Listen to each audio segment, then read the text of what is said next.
தற்போது சென்னை உயர்நீதிமன்றத்தில் புதிய நீதிபதிகளின் பதவியேற்பு விழா நடந்து கொண்டிருக்கிறது. வேலை நாள் இல்லாத ஞாயிற்றுக்கிழமை மதியம் 1:35 மணிக்கு நல்ல நேரம் பார்த்து நீதிபதிகளின் பதவியேற்பு விழா தொடங்கி தற்போது நடந்து கொண்டிருக்கிறது. நீதிபதிகள் பதவியேற்பதை பொறுத்து யாருக்கும் ஆட்சேபனை இல்லை, நீண்ட நாள் கோரிக்கைதான் அது. ஆனால் தற்போதைய சென்னை உயர்நீதிமன்ற நீதிபதிகள் நியமனத்தில் அரசியல் சட்டம் வலியுறுத்துகின்ற சமூக நீதி கோட்பாடு, பன்மைத்துவ கோட்பாடு, எல்லா சமூகங்களுக்குமான பிரதிநிதித்துவம் கடைபிடிக்கப்படுகிறதா? அரசியல் சட்ட அடிப்படையில் இந்த நியமனங்களை உச்சநீதிமன்ற கொலிஜியமும் ஒன்றிய அரசும் நடத்துகிறதா என்ற கேள்வியை நாங்கள் மக்கள் முன்பாக வைக்கிறோம். இன்னைக்கு 15 நீதிபதிகள் பொறுப்பேற்கிறார்கள். இந்த 15 நீதிபதிகள்ல 8 பேர் வழக்கறிஞர்களாக இருந்து நீதிபதியாக வருகிறார்கள். 8 பேர் வழக்கறிஞர்களாக இருந்து நீதிபதியாக பொறுப்பேற்கிறார்கள். 7 பேர் ஜுடிஷியரியில் சீனியாரிட்டி அடிப்படையில் வர்றாங்க. சீனியாரிட்டி அடிப்படையில் வர்றவங்க கூட சில பிரச்சனைகள் இருக்கு, அது ரெண்டாவது பேசலாம். ஆனால் வழக்கறிஞர்களிலிருந்து 8 பேர் வராங்கல்ல, அந்த 8 பேரில் சமூக நீதி கடைபிடிக்கப்படுகிறதா? மொத்தம் 10 பேரை உச்சநீதிமன்றம் கொலிஜியம் அனுப்பி இருக்கிற போது அதில் 2 பேர் ஏன் நிறுத்தப்பட்டார்கள் என்ற கேள்வி எல்லாரும் முன்பாக நாங்கள் எழுப்ப விரும்புகிறோம். இந்த 10 பேர் அனுப்பப்பட்டதில் 8 பேர் அப்பாயின்ட் பண்றாங்க. இந்த 8 பேர்ல தலித் ஒருவர் கூட கிடையாது, பட்டியல் சமூகத்தை சேர்ந்தவர்கள் ஒருவர் கூட கிடையாது, பழங்குடி சமூகத்தை சேர்ந்தவர்கள் ஒருவர் கூட கிடையாது, பெண்கள் ஒருவர் கூட கிடையாது, இஸ்லாமிய சமூகத்தை சேர்ந்தவர்கள் ஒருவர் கூட கிடையாது, கிறிஸ்துவ சமூகத்தை சேர்ந்தவர்கள் ஒருவர் கூட கிடையாது, முக்குளத்தோர் சமூகத்தை சேர்ந்தவர்கள் ஒரு டிஎன்சி என்று சொல்லப்படக்கூடிய எம்பிசியிலே பின்தங்கிய பிரிவை சேர்ந்தவர்கள் ஒருவர் கூட கிடையாது. இதுவரை வாய்ப்பளிக்கப்படாத பிரமலை கல்லர், ஆசாரி உள்ளிட்ட எந்த சமூகத்தை சேர்ந்தவர்களுக்கும் வாய்ப்பளிக்கப்படவில்லை. வெளிப்படையா சொன்னா தேவர் சமூகம் கிடையாது, தேவேந்திரர் சமூகம் கிடையாது, ஆதி திராவிடர் சமூகம் கிடையாது, அருந்ததியர் சமூகம் கிடையாது. இன்னும் பெரும்பாலான சாதிகள், நீதிபதிகளாக ஆகாத பல சாதிகள் இன்னைக்கு வரையும் அவர்களுக்கு பிரதிநிதித்துவம் வழங்கப்படவில்லை, இதுலையும் பிரதிநிதித்துவம் வழங்கப்படவில்லை. அப்படின்றதுதான் ஒரு வருத்தத்துக்குரிய விஷயம். ஆனால் 2 பிராமண நீதிபதிகள் நியமிக்கப்படுகிறார்கள். பிராமணரோட மக்கள் தொகை 3% கூட கிடையாது. ஆனால் 2 பிராமண நீதிபதிகளை நியமிக்க வேண்டிய தேவை அவசியம் என்ன வந்துச்சு? 8 பேர்ல 2 பேர் பிராமணங்க. இது எப்படி சரி? கிட்டத்தட்ட 25% பிராமணர்களுக்கு இடஒதுக்கீடு போல் வழங்கப்பட்டிருக்கிறது. ஏற்கனவே 8 நீதிபதி இருக்கிறாங்க, இவங்க 2 பேர் சேர்ந்தா இப்ப 10 நீதிபதிகள் இருப்பாங்க. அப்ப பிராமின்ஸ் மட்டும் கிட்டத்தட்ட இப்ப இன்னைக்கு இருக்க ஸ்ட்ரென்த்ல ஒரு 20% அளவிற்கு அவர்கள் மட்டும் இருக்கக்கூடிய ஒரு நிலை என்பது சமூக நீதிக்கு உகந்ததா? அரசியல் சட்டத்தின் பன்மைத்துவம் இதானா? 10 பேர் உச்சநீதிமன்ற கொலிஜியத்தால் ஒன்றிய அரசுக்கு அனுப்பி வைக்கப்பட்டார்கள். அதுல 8 பேர் அப்பாயிண்ட் பண்ணியிருக்காங்க, 2 பேர் அப்பாயிண்ட் பண்ணல. அந்த 2 பேர் யாரு? ஒருவர் வழக்கறிஞர் அப்பாதுரை என்பவர், மதுரை உயர்நீதிமன்றத்திலே ஒரு சிறந்த வழக்கறிஞர். அவர் பட்டியல் சமூகத்தை சேர்ந்தவர். அந்த பட்டியல் சமூகத்தை சேர்ந்தவர் பெயர் உச்சநீதிமன்ற மெட்ராஸ் ஹைகோர்ட் கொலிஜியம் கொண்டு போயிருச்சு. அதற்கு பிறகு உச்சநீதிமன்ற கொலிஜியம் பரிந்துரை செய்த பின்பு ஒன்றிய அரசாங்கம், மோடி அரசாங்கம், பிஜேபி அரசாங்கம் ஒரு பட்டியல் சமூகத்தை வரை ஏன் நிறுத்தி வச்சீங்க? ஏதாவது விளக்கம் இருக்கா? தேவர் சமூகத்தை சேர்ந்த ஒருவர் ஐயப்பராஜ் என்பவர், அவர் மெட்ராஸ் ஹைகோர்ட்ல பரிந்துரைக்கப்பட்டு உச்சநீதிமன்றம் வரை பரிந்துரைக்கப்பட்டு உச்சநீதிமன்றத்தில் அவர் ஏஜ்ல இன்னும் உனக்கு வயசு தேவை என்று சொல்லி அவரை நிறுத்தி வைத்திருக்கிறார்கள். இது எப்படி சரியா இருக்கும்? அருந்ததியர் சமூகத்தை சேர்ந்தவர்கள் இதுவரை நீதிபதியா வந்ததே கிடையாதுங்க. அவங்க யாராலும் ஒருத்தர் நியமிக்க வேண்டியது இல்லையா? பாராளுமன்ற நிலைக்குள்ளிருந்து பல்வேறு அறிக்கைகள், SC/ST கமிஷன் அறிக்கை, எல்லாருமே எல்லா சமூகத்துக்கும் பிரதிநிதித்துவத்தை வலியுறுத்துறாங்க. இப்ப இன்னைக்கு நியமிக்கப்பட்டிருக்கவங்க விவரத்தை நான் சொல்றேன். கோவிந்தன் என்ற ஒரு வழக்கறிஞர் நியமிக்கப்பட்டிருக்கிறார். அவர் பிராமின் சமூகத்தை சேர்ந்தவர், ஒன்றிய அரசின் டெபுட்டி சொலிசிட்டர் ஜெனரல் அவர். அடுத்து விவேகானந்தன் என்பவர் நியமிக்கப்பட்டிருக்கிறார். அவரும் ஒன்றிய அரசின் டெபுட்டி சொலிசிட்டர் ஜெனரல். ரஜினிஷ் பாத்தியல் என்ற கேரளாவை சேர்ந்த ஒருவர் நியமிக்கப்பட்டிருக்கிறார். அவர் சென்ட்ரல் கவர்மெண்டோட பாஜக அரசின் இடி கவுன்சில். ரமேஷ் என்பவர் நியமிக்கப்பட்டிருக்கிறார். அவர் சென்ட்ரல் கவர்மெண்டோட இடி கவுன்சில். திலீப் குமார் என்பவர் நியமிக்கப்பட்டிருக்கிறார். மதுரையைச் சேர்ந்தவர். அவர் சென்ட்ரல் கவர்மெண்டோட ஸ்டாண்டிங் கவுன்சில். ரவிக்குமார் என்பவர் புதுச்சேரி மாநில அரசு பிஜேபி கூட்டணியில் உள்ள புதுச்சேரி மாநில அரசின் வழக்கறிஞராக இருந்தவர்.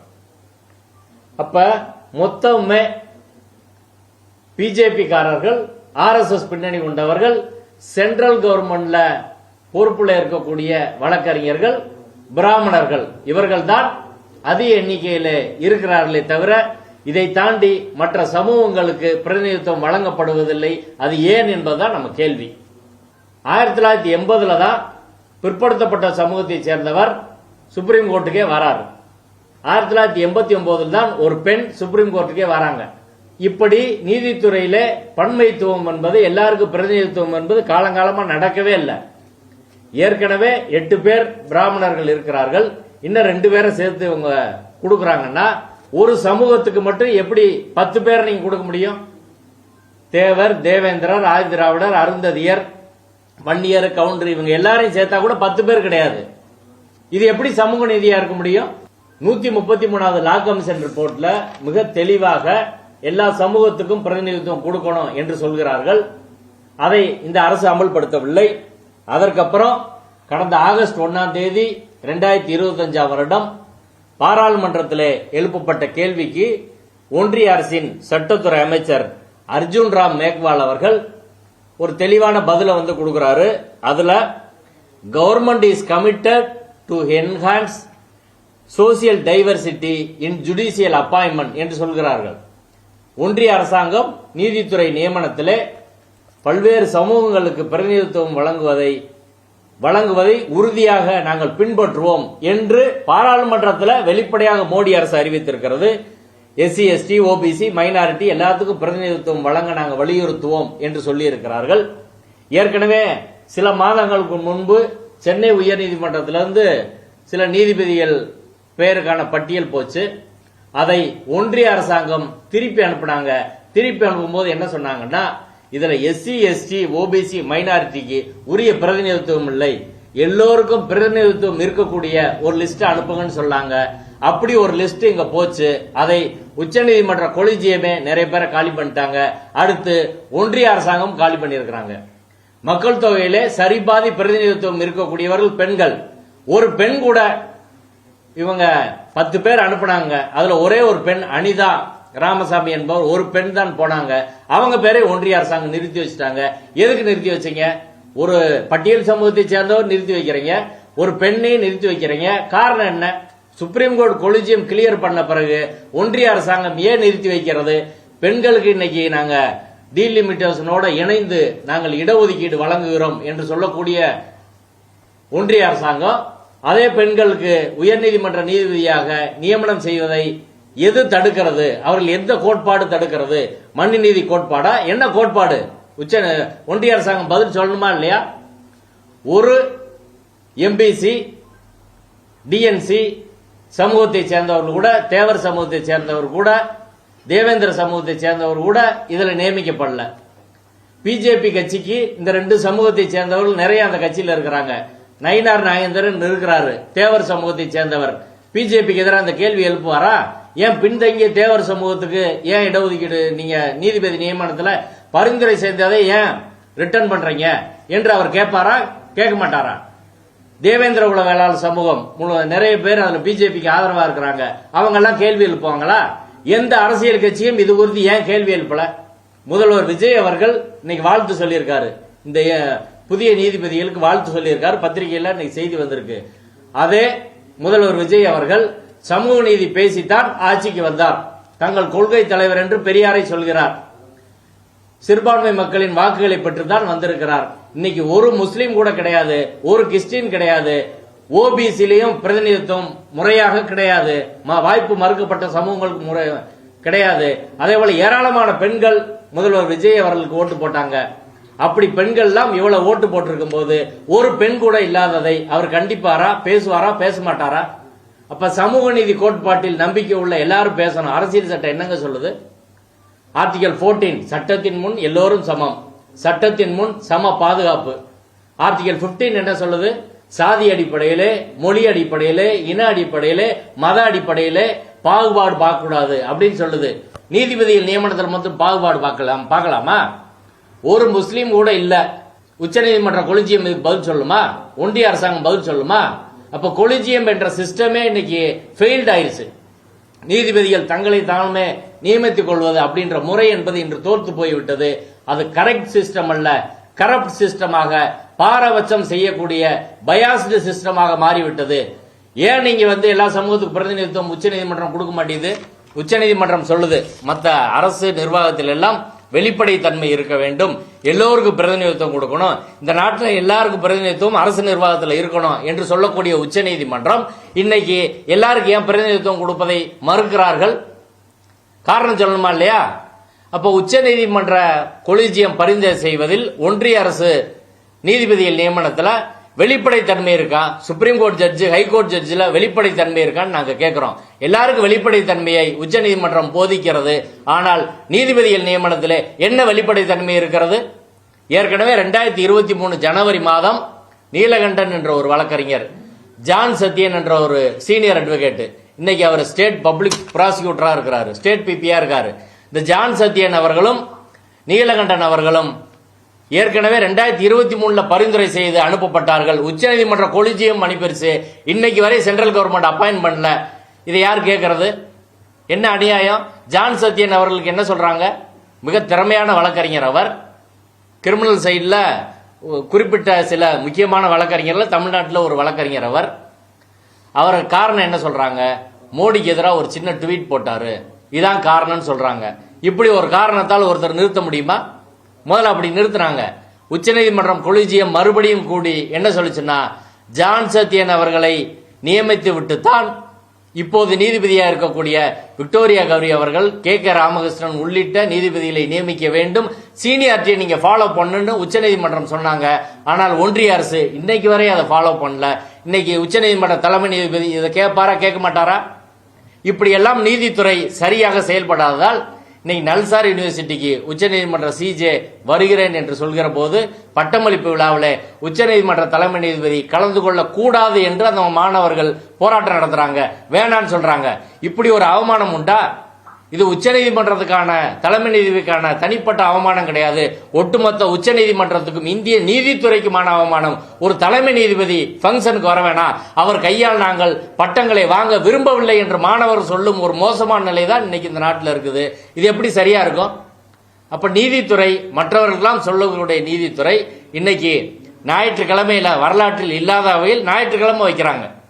அதை நல்ல நேரம் பார்த்து 1:35க்கு வைக்கிறார்கள் என்றால் நீதித்துறை எங்க போய்கிட்டு இருக்கு? இந்த இத்தனை பேர் எடுத்திருக்காங்களே, 10 பேர் அனுப்பியிருக்கிறாங்க. இந்த 10 பேர் என்ன அடிப்படையில் தேர்வு செய்யப்பட்டார்கள்? ஒன்றிய அரசின் பிரதிநிதிகளாக டெப்டி சொலிசிட்டர் ஜெனரல் 2 பேர், central government standing council, BJP RSS சார்ந்தவர்கள், அந்த நிகழ்விலே பங்கேற்றவர்கள், பிஜேபியின் வழக்கறிஞர் பிரிவான ஏபிவிஎஸ் நிகழ்வில் பங்கேற்றவர்கள், சங் பரிவார அமைப்பு நிகழ்ச்சியில் பங்கேற்றவர்கள், இவங்களை மட்டும்தான் இந்த நாட்டில் நீதிபதி ஆக்குவீங்களா? வேற யாரும் நீதிபதி ஆக்க மாட்டீங்களா? என்ன எல்லாரும் பிரச்சனைக்கு நீதித்துறைக்கு வருகிறோம். ஆனா நீதிபதிகள் நியமனத்திலே ஒரு சமூக நீதி இல்லை என்பது வருத்தத்துக்குரிய விஷயம். 2018 இருந்து இப்போது வரை உயர் நீதிமன்றத்துக்கு, உச்ச நீதிமன்றத்துக்கு நியமிக்கப்பட்ட நீதிபதிகள் 80% பேர் ஹிந்து அப்பர் காஸ்ட்.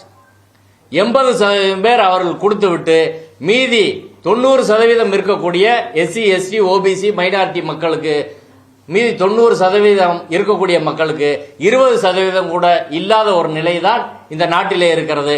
அப்ப என்ன டைவர்சிட்டி ஜுடிஷியரில் இருக்கு? அப்ப நீதித்துறை எப்படி எல்லா மக்களையும் பிரதிநிதிப்படுத்தும்? பாகுபாட்டை களையணும். சமூகத்தில் பாகுபாடு இருக்கிறது, அதை களைய வேண்டும். சமூகத்திலே சமத்துவமின்மை இருக்கிறது, அதை களைய வேண்டும் என்று உச்சநீதிமன்றம் சொல்கிறது. அரசியல் சட்டத்தின் நோக்கம் அதுதான் என்று உச்சநீதிமன்றம் வலியுறுத்துகிறது. ஆனால் உச்சநீதிமன்றத்திலும் உயர் நீதிமன்றத்திலும் நீதிபதிகள் நியமனத்தில் பாகுபாடு இருக்கு. இதை யார் கேட்கறது? ஏன் எந்த சீனியர் அட்வொகேட்ஸ் இதை கேட்க மாட்டாங்க?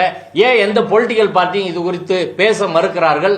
இன்று நீங்க பேசாவிட்டால் இது சிக்கலான ஒரு விஷயம். நீங்க ஒரு அரசாங்கத்தை கூட ஓட்டு போட்டு 5 வருஷத்துல மாத்திர முடியும்.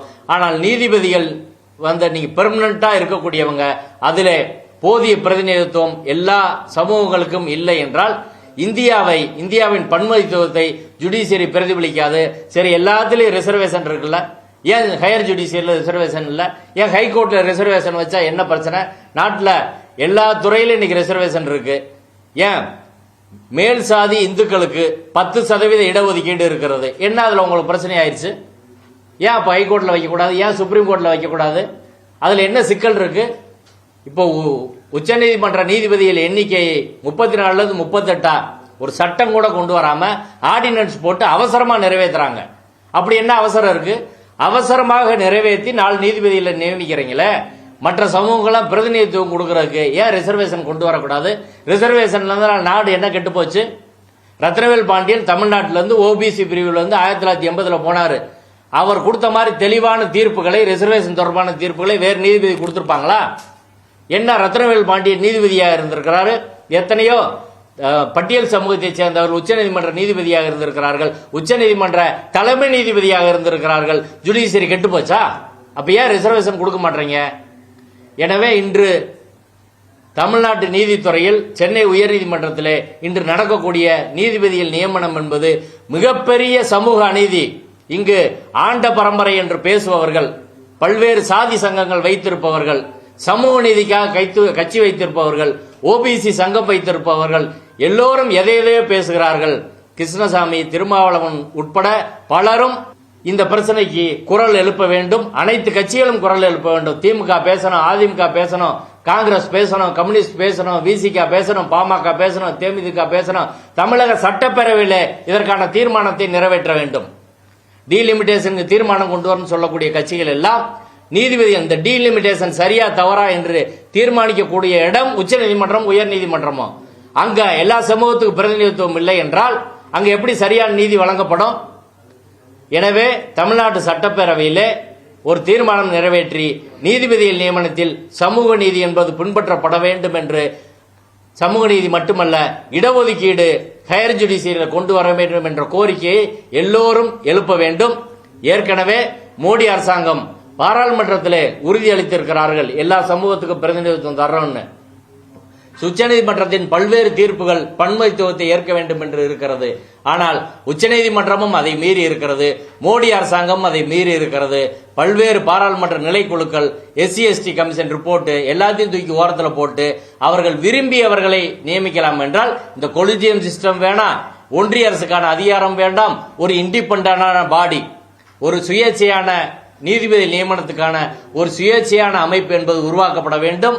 அம்பேத்கர் அவர்கள் அரசியல் சட்டத்தை உருவாக்குற போது நீதிபதிகள் நியமனத்தை சுப்ரீம் கோர்ட் கொடுக்கல, கொலிஜியத்துக்கு கொடுக்கல, பின்னாடி இவர்களாக அதை எடுத்துக்கொண்டார்கள்.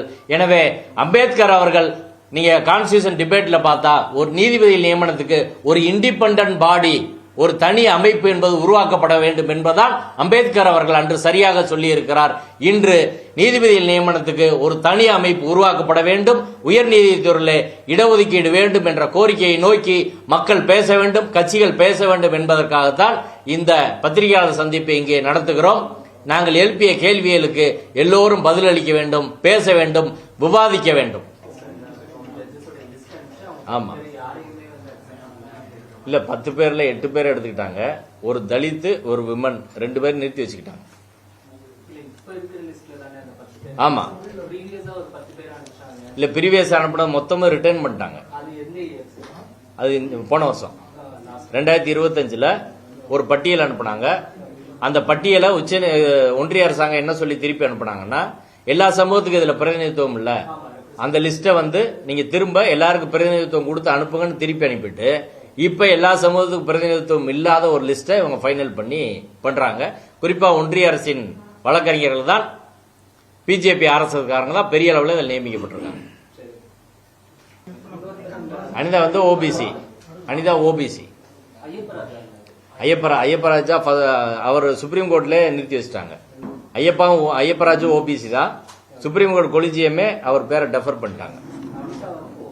ஓபிசி அவங்க கிளியர் ஆகி போச்சு. ஓபிசி தான். ஆமா, விமன். இன்று தற்போது சென்னை உயர்நீதிமன்றத்திலே 15 புதிய நீதிபதிகள் பொறுப்பேற்றுக் கொண்டிருக்கிறார்கள். இந்த சென்னை உயர்நீதிமன்றத்துக்கான புதிய நீதிபதிகள் நியமனத்தில் சமூக நீதி கோட்பாடு முற்றிலும் புறக்கணிக்கப்பட்டிருக்கிறது. ஏற்கனவே 8 பிராமண சமூகத்தைச் சேர்ந்த நீதிபதிகள் இருக்கிறார்கள். இன்னும் 2 பேர் கூடுதலாக நியமிக்கப்படுகிறார்கள். மொத்தம் 10 பிராமண நீதிபதிகள் இருக்கிற ஒரு இடத்துல இன்னைக்கு மற்ற சமூகங்களைச் சேர்ந்தவர்களுக்கு எந்த வாய்ப்பும் கிடையாது. ஒரு தலித் கூட இந்த நியமனத்தில் கிடையாது. ஒரு பட்டியல் சமூகத்தை சேர்ந்த ஒரு ஆள் கூட கிடையாது. ஒரு விமன் கிடையாது. ஒரு முஸ்லீம் கிடையாது. ஒரு கிறிஸ்டின் கிடையாது. இப்படி பல்வேறு சமூகங்களுக்கு மொத்தமாக வாய்ப்பு மறுக்கப்பட்டு இருக்கிறது.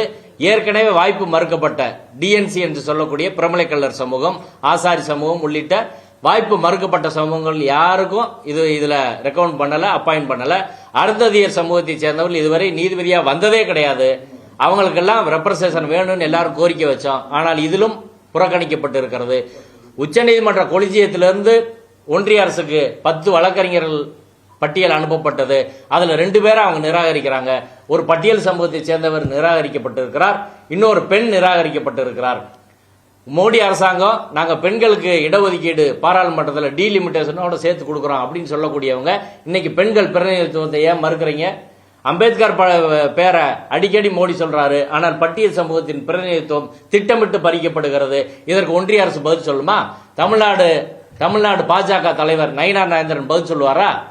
தேவர் சமூகம் கிடையாது, தேவேந்தர் சமூகம் கிடையாது, ஆதிதிராவிடர் கிடையாது, அருந்ததியர் கிடையாது, யாரும் கிடையாது, பெண்களும் கிடையாது, முஸ்லீம் சமூகம் கிடையாது. அப்ப இந்த நாட்டில் முஸ்லீம்கள், கிறிஸ்டியன்கள், ஓபிசி சமூகத்தை சேர்ந்தவர்கள், அதே போல எஸ்சி சமூகத்தை சேர்ந்தவர்கள் இந்த நாட்டில் வாழ்றதா இல்லையா?